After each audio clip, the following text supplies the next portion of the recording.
Welcome back to Never Shut Up. It's your boy Marcellus, back on the west side, the best side. I'm back home. Y'all can tell I'm in the hood, in the locker room right now. Had an amazing time in Atlanta. Oh, they treated me so well out there. Ah, man. Yesterday we had a meeting, y'all. And you know you could go to some meetings, you're like, oh, I'm looking forward to what we can make of this, you know, and you walk out and do your pleasantries, and then you're like, man, I don't know about that. Well, flip that on its head. Let's go to the other extreme. When you have a meeting of minds, of CEOs, of partners that are not only talking about taking this, Brinks, to the next level, but beyond, outside the realm of possibilities. Like, I'm really just blown away with what's coming next for Brinks and Brinks TV. Yes, another stratosphere. Trust me, it's happening. All right, so then after that, I took my flight from Atlanta to LA. Easy flight, simple. Sat next to a dude who had a mask on. I ain't tripping, except I kept coughing, and I know he was tripping. He was like, man, damn. You know, he wanted to curse me out, but I'm just taking up both seats. So he like, man, damn. I wore this mask so I wouldn't be next to a fool like you. I was like, well, that's why you wore the mask. Protect yourself. You better protect your neck. So anyway, I get off the plane, go back to the car, and I'm looking for the car. And like everybody, I take a video of where the car is parked before I leave, or at least a picture, right? Because who's going to remember in a few days where the hell you parked? 2D, level 4, a parking lot garage C. You know, you're like, I don't know where the hell my car is. But this time I had the video, and I was looking at the exact place where the car was supposed to be, and the car wasn't there, y'all. I ain't lying. The car wasn't there. So now I'm flustered. Not because the car is missing.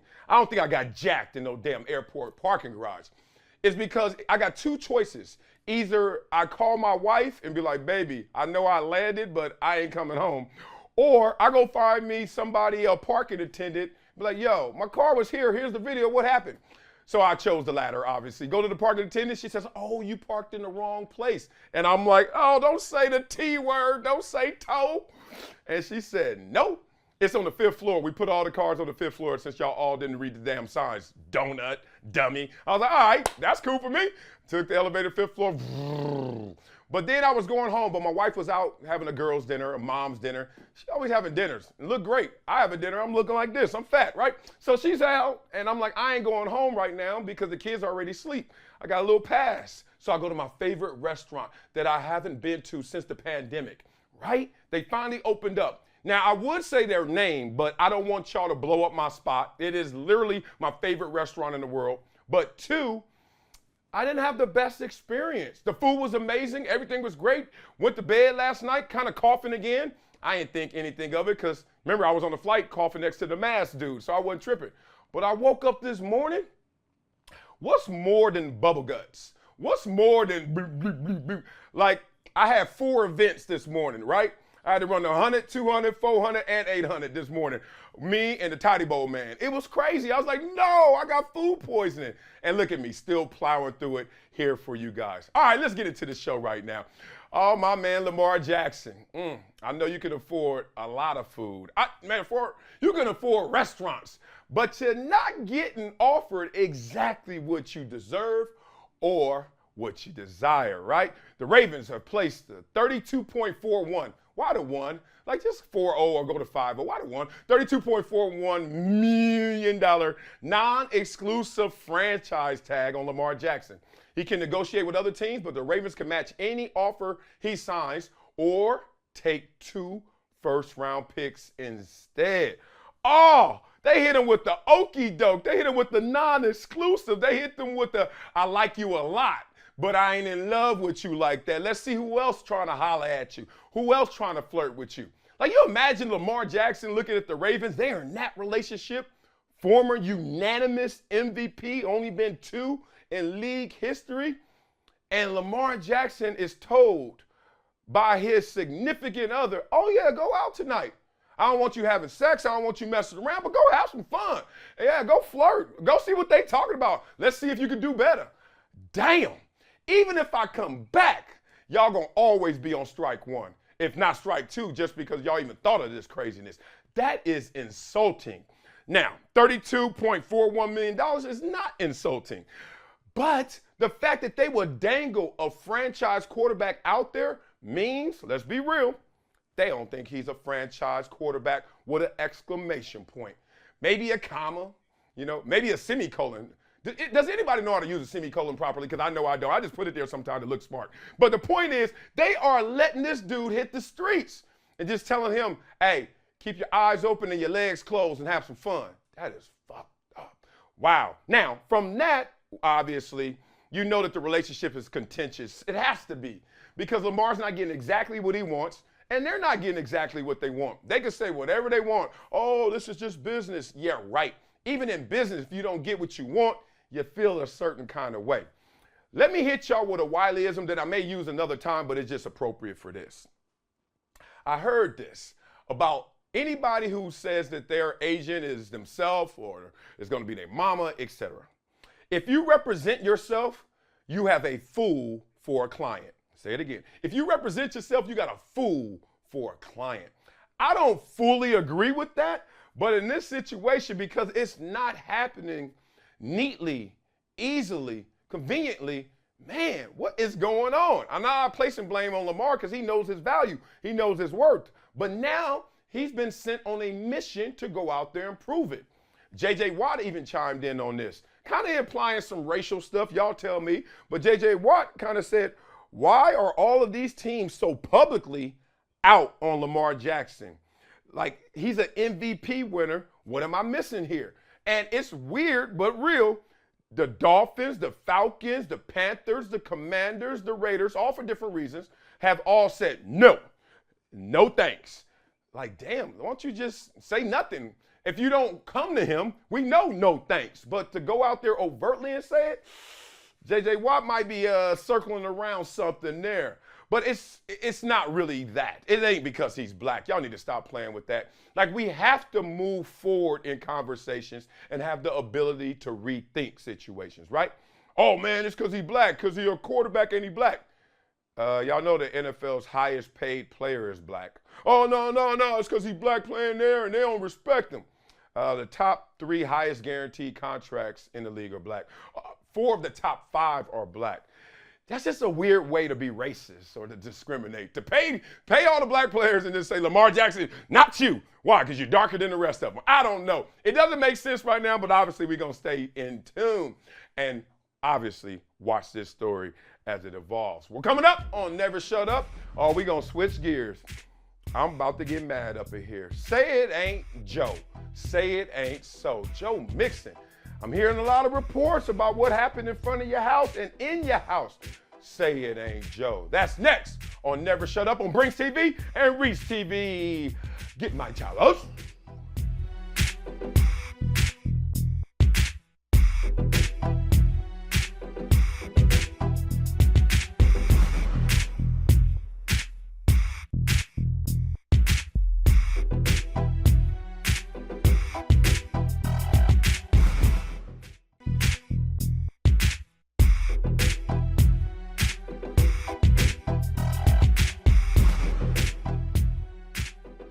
Welcome back to Never Shut Up. It's your boy Marcellus Wiley, and this story is disheartening to say the least. This is very disturbing, but let's talk through it. Joe Mixon, Cincinnati Bengals running back.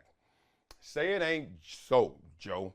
He allegedly shot an 11-year-old child. Now, let me just frame allegedly. We don't know if it was Joe Mixon or not, but the 11-year-old was shot, who was part of a group of kids playing with Nerf guns outside his home. In total, 11 shots were fired, one of which struck the kid in the leg. Now, this is the same Joe Mixon that people were hesitant or just staying away from the draft back in 2017. Remember, he had some issues at Oklahoma, okay? It's the same Joe Mixon has had his list of issues. I don't want to go through that laundry list to really color him in that negative way right now. But just recently in January, remember, his family had to come to his defense because he was accused of threatening a woman with a gun around the time of the Bengals playoff game against the Buffalo Bills in January. The case was eventually dropped. Okay. Where there's smoke, there's fire, right? Or he's just hovering always around some trouble, and it seems like guns of late, a habitual line stepper, as Dave Chappelle would say, right? Oh my God, what is going on here? Okay, the first thing I'm thinking about is how in the hell are shots coming from a home that are either intended or trying to distract and trying to disperse kids from playing with Nerf guns. Like, what kind of property do you think you're protecting? What happened to just walking outside, being a big old, strong NFL running back and saying, hey, stop playing? I don't even know how a Nerf gun fight could even disturb me, but maybe they were stepping on his bushes, his flowers, I don't know, but whatever the hell. Talk this out. Who blasts 11 times? So obviously there's more to it. There's more to the story than just meets the eye, because there's no way Nerf guns outside, little 11-year-old, bop, bop, bop, bop, bop, and you actually hit him. Now, you hit him, did you intend to hit him, whoever shot, or did you shoot in the air and it ricocheted, or you shot over there and it ricocheted? And I'm gonna give y'all something, because we're gonna talk about the character conversation, but I've also been in this situation to a slight degree in high school. BB guns, CO2 BB guns, okay. But they look real as hell. I got many stories that come from this, but the one that pertains to this story was this. I saw my teachers going by, right? Way away. I mean, it felt like a whole football field away. But I kept shooting, not at them, but around. And one of those bullets, pellets, BBs, actually hit my teacher. Yep. Hit my teacher. I didn't know it. Next thing I know, the police are surrounding me. Next thing I know, I am in jail for assault with a deadly weapon. So the only reason I brought that up is Joe may not intended to hurt these kids. But the reason I also brought it up is to highlight how stupid Joe Mixon must be, or anyone in that house, to actually shoot a real gun and actually hit an 11-year-old kid. Absurd, insane. This makes everyone, first of all, go to this same line, which is real. His personality versus production, his character conversation. Is he worth all this? Remember, teams didn't want him coming out the draft because of off-the-field issues. Once again, another off-the-field allegation, another issue. Is he worth it? Is anybody worth it? If he shot a kid, gone. I don't give a damn if he was the NFL MVP.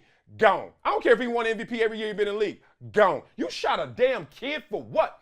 So I gotta reserve judgment, because I do respect due process, right? You're innocent till you're found guilty. However, we know how it goes in the court of public opinion. We start to sum things up based on the facts as they're revealed, and then come to a conclusion that can be altered when the facts come out in discovery and in this case. But all I do know is that an 11-year-old had to go to the hospital with a gunshot wound from his leg from shots that allegedly came from Joe Mixon's house. What could have happened before? What could have put them even in this contentious place where an 11-year-old, I have 11-year-old neighbors. There's not a thing that they can do unless they robbing me with a gun that I will ever shoot.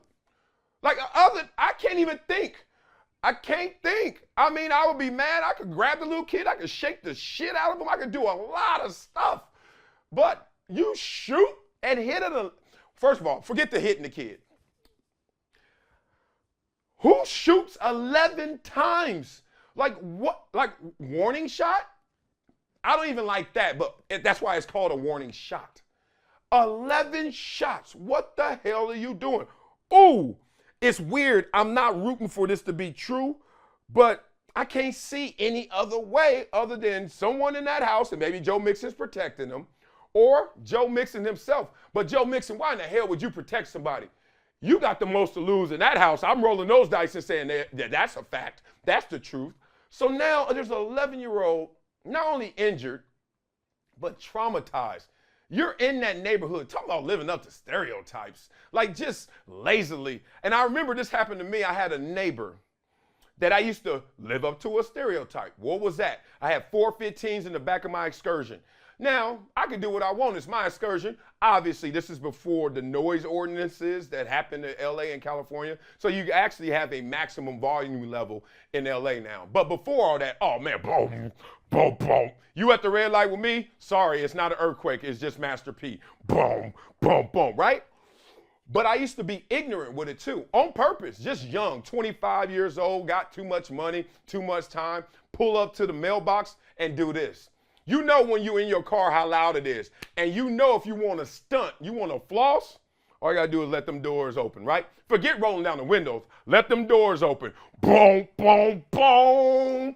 And I'm doing this in the neighborhood where I live. Across the street was this old man. And he was one of those dudes you rarely saw. And he was not happy every time you saw him. Never. And one time I had the sounds bumping.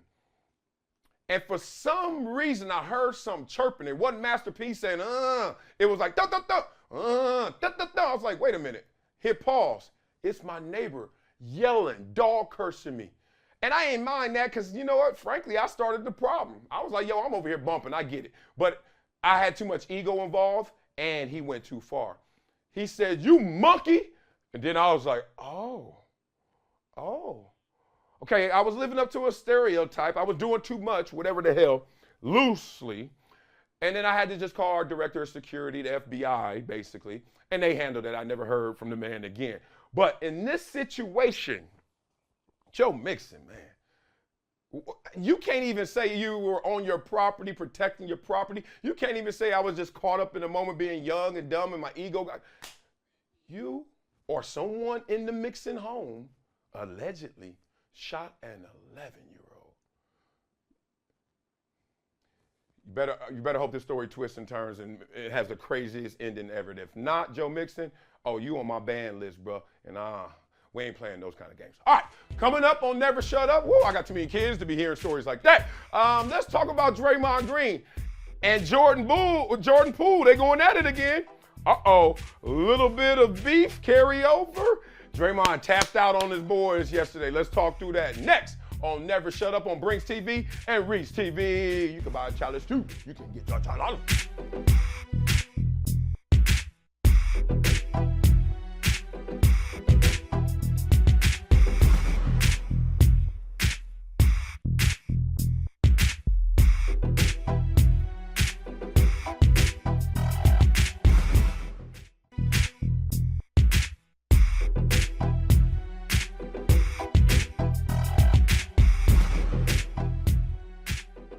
Welcome back to Never Shut Up. It's your boy, Marcellus Wiley, talking about one of my friends in the NBA, in the media. We talking about Draymond Green, and y'all saw what he did to the Golden State Warriors, to his teammates, to Jordan Poole. Oh, it was interesting. Let me read it first before I talk about this. Tap out, because that's what this boy did. With less than a minute to go before halftime, Green cut into the lane, but Jordan Poole, the teammate he punched not long ago. Interesting. I wonder if that affected his vision, affected his choice in that moment, right? Either didn't see the big man or simply didn't want to pass him the basketball. That ain't the first time, I hope, but whatever. After not getting the ball, Green decided to just walk right off the damn court and turn his back on the play. Now, if you haven't seen the play, it wasn't just Jordan Poole. It was another player, too, that touched the ball before Draymond just said, "Purse, I got to get out of here." Wow, what is going on here? One, let's talk about what happened to get to this place. That fight by Draymond Green, I can't even call it a fight. That sucker punch, Draymond Green on Jordan Poole, come on, man. Everyone's like got different discussion points on this. Look, I have an issue with a teammate. One thing that's off the table that you're not even thinking about, that is breaking every code in sportsmanship and teammate history, is him punching you back. Now, there have been exceptions, which lets you know that there is actually a rule. You don't punch a teammate. I think Steve Smith Sr. did it. Michael Jordan did it. I heard Kobe did it, whatever. Those are the exceptions, and they were ass wrong for doing it. But we're not going to say, oh, well, since it's happened before, ain't nothing wrong with it. Dog, what are we fighting for? We are teammates, whatever's going on. But Jordan Poole, you did put your hands on him first. And in the court of law, and I've been in this situation before, that's called assault. If you break someone's own personal space, assault. You pushed them, but you pushed them like, man, stop playing. We all seen that push, right? A push like you want something. It's like, what, fool? This is the man. See this? See this, your hands and your neck? Watch this, man. Like, when you do that, man, you like, man, stop playing. Ha! And he came in, he gave him that Superman punch, all right? So that's how we got there. You never, ever forget that. And let's get real, you never, ever forgive him for that. You just carve out a space where he can reside in your head and in your personal life where you're like, okay, we good, but that's it. No more love. I can't mess around with this dude the same way. So now let's talk about Draymond, because I know Draymond a little bit or something like that, you know. I ain't one of those dudes. I see these dudes now when they got a problem with somebody or issue, they be putting the DMs out there or their text messages. Oh, use a hoe. I don't care who it is. If we got a beef and the problem, you better win publicly. Don't be going into the private and into the war chest and start bringing out receipts like that. I hate that. So I'm not going to go there on Draymond. But we were in Vegas one time, and I've told this story. I'm going to tell quick. I said some words about him and his game and something doing work, you know, ESPN stuff back then. And he didn't like it, and he came back at me and blah, blah, blah. I thought it was dead. But I knew that if I saw him the way I am, it's going to be cool. We're going to be cool. But before we talk through that, knowing who he is, Mr. Tough Guy, he probably gonna think we got beef, and I'm gonna play into that. So we're in Vegas, leaving Dre's. I don't know what time it was, 3:30, 4:30. You know, we're not at the after hours yet, but we at the first one that's done. And then all of a sudden, you could just hear it, whoop, whoop, like training day or something. Like his boys over there, I'm riding with my boys, but my boys different, man. You know, I got Wall Street executives, and one of them's a tax accountant. Like, we ain't rolling like that, but we rolling, we deep. And I see his boys, and his boys over there, like, they more like, I got Draymond back kind of boys. And I was like, all right, whatever. And I see him, and he see me. Now, what you gonna do? Like, we could play it all like we didn't see each other, weak. Or we could be like, yo, what's up, man? Like, that ain't happening, because we ain't even cool yet. Or we can walk up like, what it do? So me, knowing who I am, I'm not fighting, so I could play like I'm fighting and get anybody riled up. Oh, it happens all the time. So I'm walking over there, all of a sudden I hit him with that old dog stroll, like, I'm like, what's up? Like, I ain't saying that, but I'm wearing that. In my head, you know what I'm saying? I'm about to go give him a hug. Like, I ain't about to do nothing, right? And we get into that distance where it's like judgment time. Like, yo, what you gonna do? What you gonna do? What you gonna do? And I was like, what's up, boy? He was like, and I swear he went like this with his big ass. He was like, oh, man. It was like, man, what's up, Wiley? He's like, man, you a fool. You a real one. You crazy. And I was like, I wasn't mad at you. I was like, man, I said my stuff. You said your stuff. What'd it do? Exchange numbers right there. And he was texting me the whole night. Come here, come here, come here. I was like, what'd you say? I woke up the next morning, all these texts. I ain't going nowhere, man. Hell no. I ain't no active NBA player. Old ass man. I need my 3 hours. So that's how we kind of gotten on over the years. I got a lot of respect for him because he has mustered up enough of that emotional state and context to be the best version of Draymond. We all know he ain't the best athlete in the world. He ain't the biggest dude out there, but that dude gets a lot out of it, right? Call him what you want, but you got to call him damn good and a champion because the dude brings that emotion to the table. That said, it made me think, what happens when your teammate and you got problems? You got beef. You know, Keyshawn Johnson, Warren Sapp comes to mind, but I wasn't there, so I'm not going to speculate on that. But I do have a story that Ryan Leaf. If y'all remember Ryan Leaf, from the San Diego Chargers, right? And I was coming in, and Ryan Leaf was gone. But some of those linemen were there. So I was like, oh, what was up with Ryan Leaf, man? Everybody talks shit about him like he was the worst. They're like, dude, you have no idea. So one of the stories I heard was like, they lost the game really bad, and he was the reason they lost, right? That's how they felt. And then they landed, and instead of them just going back to the facilities, going home, figure out what y'all gonna do later, Ryan Leaf is kind of partying on the plane, kind of like, whatever. Like, that game's behind us. I got limos lined up. Let's do it. Who's with me? And even if you are with him, because I could have been the guy like, yo, the game is over. He's making a point. You don't give off that perception, right? That's not the impression you want to give to an organization, because that's who you're flying with. You know, you're flying with your coach, all your coaches, your teammates. Just chill, dog. We're going to go get it later. So all I'll know is that turned into one game. They were playing, and I don't know the opponent. And they had this huge lineman, and I forget his name. I would tell y'all. All I know is he didn't lift weights. All he would do was put his hand in these big-ass rice buckets and just squeeze them to get grips. Dog, sticky. And he was gigantic. Like, I'm big. Gigantic. He was a mammal. Like, I am a person. He's a mammal. This mother. Woo! So I remember just seeing him. I was like, damn. And he was like, man, one game up front, we were just looking at the other team like, yo, y'all want some of him? And they like, what? You want some?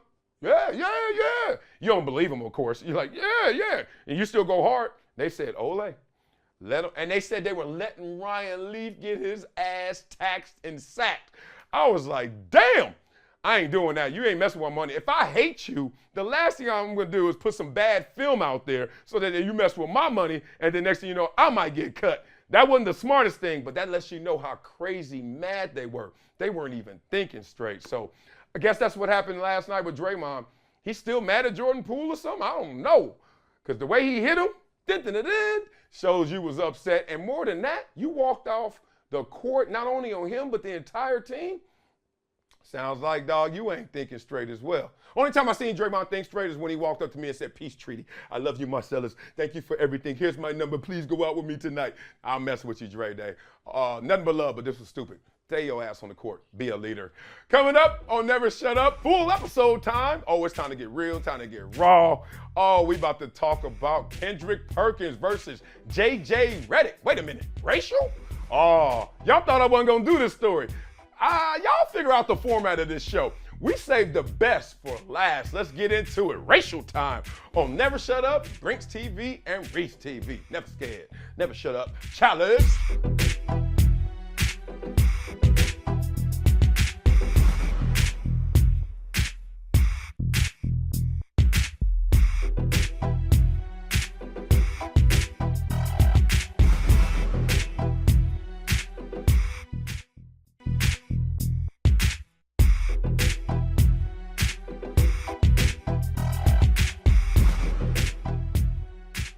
Welcome back to Never Shut Up, full episode, raw, real edition. It's time to talk it, right?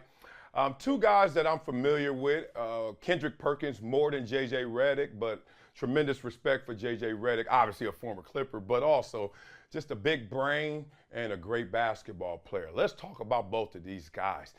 What I really like about doing this and this version of what I'm doing now, Never Shut Up, is I get to talk about everything. I don't have to get boxed in and just talk about, is Dak a top 10 quarterback, right? Like real issues that we're all discussing, but then you watch major mass media, you're like, dog, talk about that. Like, I get it. That happened, but let's talk through that. Let's talk about that so we can learn or unlearn. Well, that's why we're here. And I'm never scared. Matter of fact, I rather talk about people I know than the people I don't know. Why? Because I could add more color. I'm more familiar with them, right? It's almost like you rather play your brother in the game than you would some stranger. Just more invested in it, right? I'm invested in this story right here. Let's talk about what happened on First Take. Stephen A. Smith, obviously the host of that show, along with Molly. You got to respect that in this situation, it wasn't about them two. It's about J.J. Redick and Kendrick Perkins. Kendrick Perkins went first maybe a week ago, implying some things. J.J. Redick went back a week later and responded to those implications. Let me just give it to you kind of factually, and then we'll talk through it. All right, this is J.J. Redick, right? Stephen A. Smith, I mean no offense to you. I mean no offense to First Take. That means he about to offend somebody. I don't know if this is the show. Somebody about to get offended if motherfuckers say all that. Because I think this show is extremely valuable. Oh, he about to tear it down. It is an honor to be on this desk every day. Blah, blah, blah. It really is. But what we've just witnessed is the problem with this show. Here we go. Where we create narratives that do not exist in reality. Clutch your pearls. Here we go. The implication, what you are implying, that the white voters that vote on NBA awards are racist. Oh, that they favor white people. Redick continued as Perkins began to interject. You just said that. Yes, you did. Ooh, Perkins started to shake his head and protest that he did not make any such implication as Redick tried to complete his point. Eventually, the former NBA big man said, he stated the facts, right? And we all heard how many times he said that, etc. Now here's Perk. Redick's point comes after Perkins appeared on ESPN, the morning show last week, talking about Jokic, right? Being a front runner for the award. He stated that Dirk Nowitzki, Steve Nash, and Jokic are the only players since 1990 to have won the MVP award without finishing in the top 10 in the league in scoring before seemingly attempting to point out a similarity among those three players. All right, what do those guys have in common, Perk asked. I'll let it sit there and marinate. You think about it. Perkins said last week on the show. So that's my whole thing. Why do we move the goalposts for certain people, but for others, we don't? Now, let's get objective about this. I wear this shirt for a reason. Never shut up. That means talk through things. That doesn't mean just say anything. It means talk through things, right? There is an objective response to this. Redick addressed that specific argument from Perkins earlier in the segment, pointing out that his colleague had been selective in choosing the year 1990 as the benchmark year to avoid roping in Lakers great Magic Johnson, who last time I checked is a 6'9" black man, right? Not a white guy, who's also a 3-time MVP winner. He won the award what years? 87, 89, and 90. And finished 10th, 15th, and 18th in scoring during each of those respective years. Perkins also accused Jokic of stat padding, all right? Now, he was right. The Nuggets big man finished 12th in scoring when he won MVP 2020, 2021. However, last year, Jokic finished 6th in the NBA in points per game. Okay, let's just go with the blanket statement. Kendrick Perkins is wrong. But is it with intention or ignorance? Kendrick Perkins is wrong. I said it cleanly. The homie is wrong. But did he say it with some intention or ignorance? Why? We can just carve this up a many ways. Why'd you pick 1990 and the year before that a black guy won it who wasn't in the top 10 of scoring? Hello? Maybe you didn't have the information, right? That's ignorance. Or you actually cleanly cut it right there because it fits your argument better. Now, did he let the facts form his opinion, or did he already come in hot and loaded with his opinion and just look for certain facts to favor it? So this is what happens when you work on those big shows. How do I know? I worked on those big shows. And this is part of why I left that big show and I left major media. Nothing against it. I just saw that it wasn't going to allow me to fully flex all of my muscles.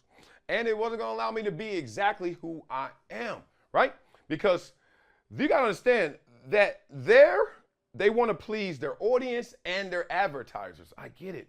The audiences react to division and the advertisers push agendas, kind of in reaction to the audience, right? So unless you pick one of those provocative lanes that we know exists, you're going to be relegated to what we call the velvet coffin. What is the velvet coffin? Mediocrity. Like, you're going to be a guy like me who was never the top, the creme de la creme, but wasn't a bum who was going to get a couple $1 million every year to do that. And, hey, Marcellus, you good. We're petting you. Chill out. Enjoy the ride. Enjoy that slow death, I felt, because I have so much more to offer than what was being presented. Why wasn't it fully being presented?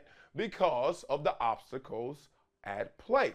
Always remember, culture is what's rewarded. Culture is what's rewarded. What is rewarded on those shows, on those big opinion debate shows? Two things, right? It's either A, I'm going to be divisive, right?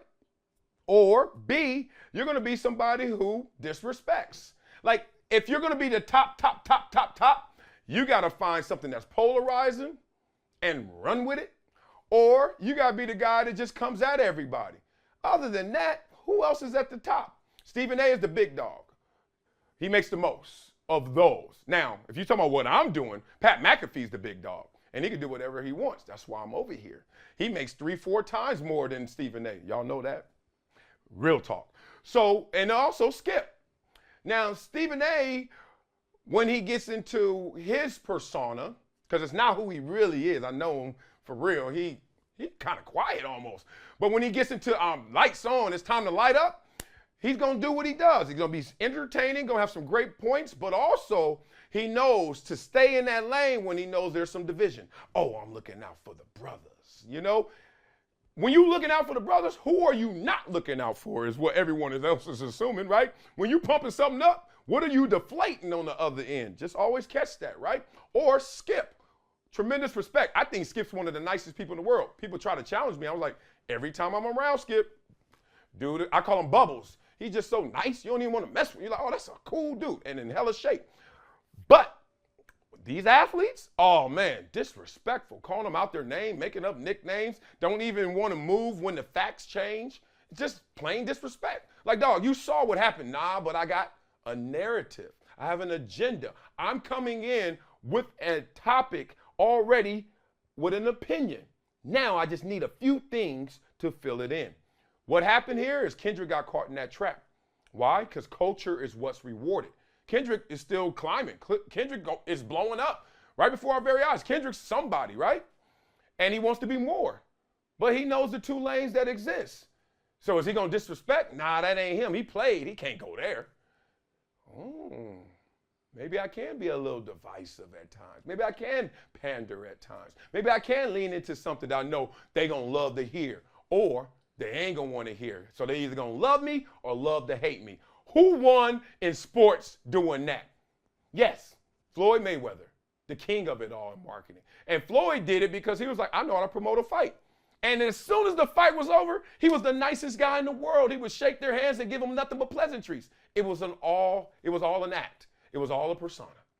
But that's not what we're seeing or at least understanding when it comes to Skip and Stephen A. and now Kendrick Perkins, who is trying to go one of those two lanes, we see which one, and trying to support his opinion with facts, but limited facts, right? Laced with a lot of opinion, a lot of what he felt, what he thought he observed, but that was limited, or at least the year before, Magic Johnson undermines that argument. So maybe it was facts. FAC, struggle to get to the T. Definitely didn't get to the S. All love, but that's how the game goes up there. Sometimes it's with intention.